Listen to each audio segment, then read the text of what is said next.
Hi, it's Gary. Welcome to today's video. Today, I thought we'd take a look at pi.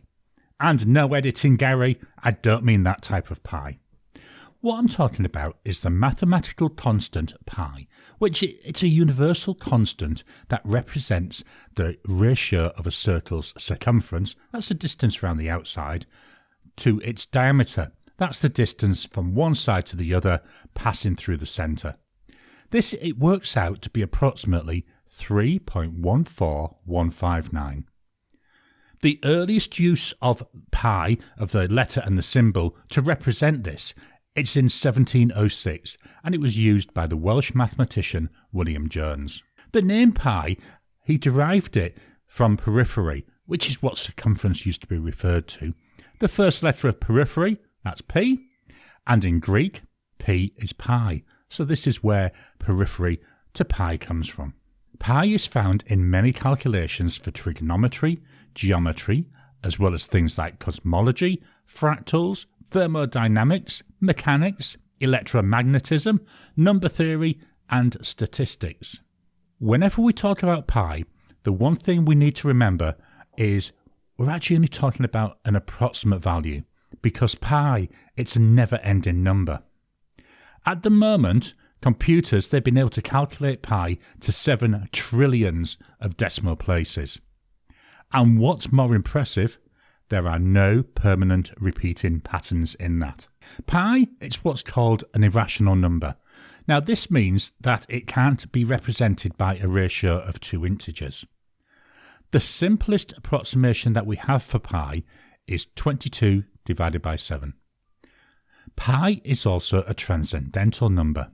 Don't you just love that name? I do. It means that it is impossible to solve using only sums, products, powers and integers. Let's do a quick experiment. I love it when we can do experiments. What I'd like you to do is draw a circle. It must be a circle, that's what's important. So here's my diagram from earlier. We've got the circumference, that's a distance around the outside of the circle. We're going to measure it. When we measure mine, it comes out to be 22. Now we're going to measure the diameter. That's the length across passing through the centre. In our case, that's 7. Now what we're going to do is divide the circumference by the diameter. And this should give you a number that's just over 3. And quite likely, it might be about 3.1. So for us, 22 divided by 7, 3.14, and that number just keeps going on. No matter the size of the circle, you always get the result when you divide the circumference by the diameter. Let's take a quick look at some of the history of pi. The Babylonians, well, they had an approximation for this in 1800 BC. That's nearly 4,000 years ago. This was approximated in base 60, which was their number system. They approximated pi to be 25 divided by 8. Or 3.125. Very close, isn't it? In 250 BC, the Greek mathematician Archimedes, he created an algorithm to calculate pi using polygons. We'll talk a little bit more of that in a little bit. By the 5th century BC, Chinese mathematicians had calculated pi to 7 decimal places. That's good going. In 1630, mathematicians, they used the polygon algorithm and they calculated pi to 39 decimal places. With the advent of calculus, well, this allowed other methods to be used to calculate pi, and it was easy to calculate it to several hundred decimal places. In 1699, pi was calculated to 71 places, and that was using the infinite series method. In current computing, as I've already said, we can calculate pi to 7 trillion places. So that's a big leap, isn't it, from 1699. In 1761, Johann Lambert, he showed that pi is an irrational number. In 1882, Ferdinand von Lindemann, he showed that pi is not a solution to any polynomial equation with integers. As I said earlier, Archimedes, he created his approximation of pi using polygons. And this algorithm, this method, it continued to be used for over 1,000 years. What he did is he calculated the upper and lower bounds for pi by drawing polygons inside and outside of a circle. He started by drawing a regular hexagon. Then he doubled the number of sides repeatedly until he had 96 sides. Using this method, he was able to prove that 223 divided by 71 was less than pi, which was less than 22 divided by 7. Or in decimal, 3.1408 is less than pi, is less than 3.1429. This is what led to the popular belief that pi is 22 divided by 7. In the 16th and 17th centuries, the infinite series algorithm was developed. As I've already said, 1699 was able to calculate to 71 decimal places. Essentially, what this is the sum of an infinite sequence of terms that can then be used to build the approximation. It does make me wonder, why do we need computers calculating pi to trillions of decimal places? Is it maybe just intellectual curiosity? Is it maybe to be able to say, look, I can do it to the largest number? Or maybe sometime in the future, we may find that this precision, it contributes to a more complete theory of the universe. So why is pi important? In geometry, pi is used to calculate the circumference, area and volumes of circles and spheres. We did a very simple experiment earlier, didn't we?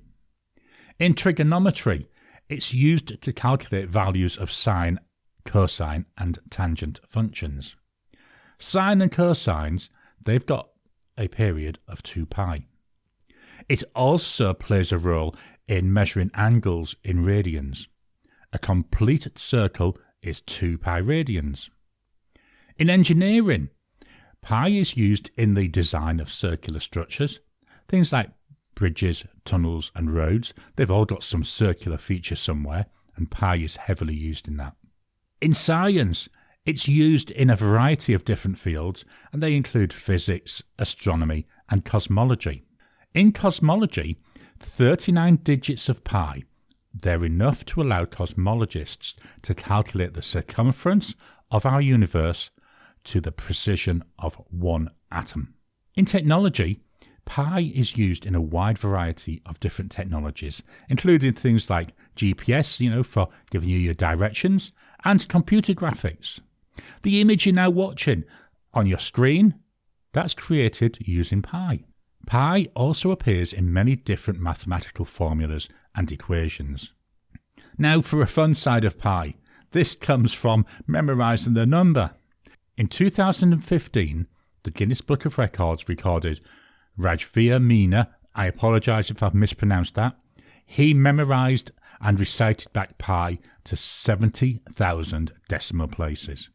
It took him 9 hours and 27 minutes to recite them. Akira Haraguchi, sorry if I've mispronounced that again, from Japan, claims to have memorised and recited pi to 100,000 places back in 2006. But Guinness, they've not been able to verify this. Pi even has its own holiday.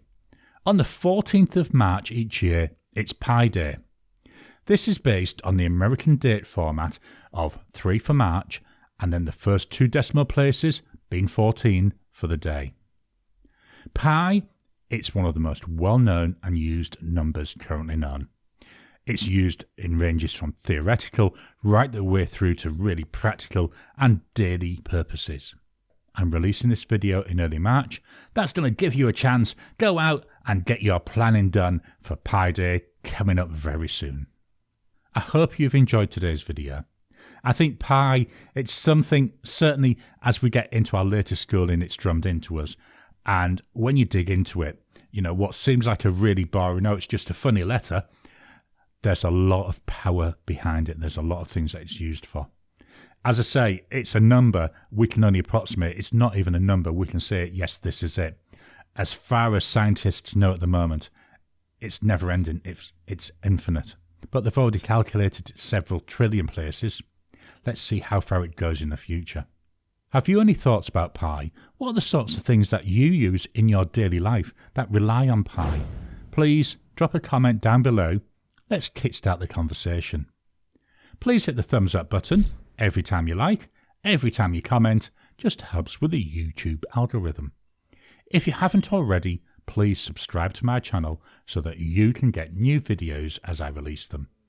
I'll talk to you again soon.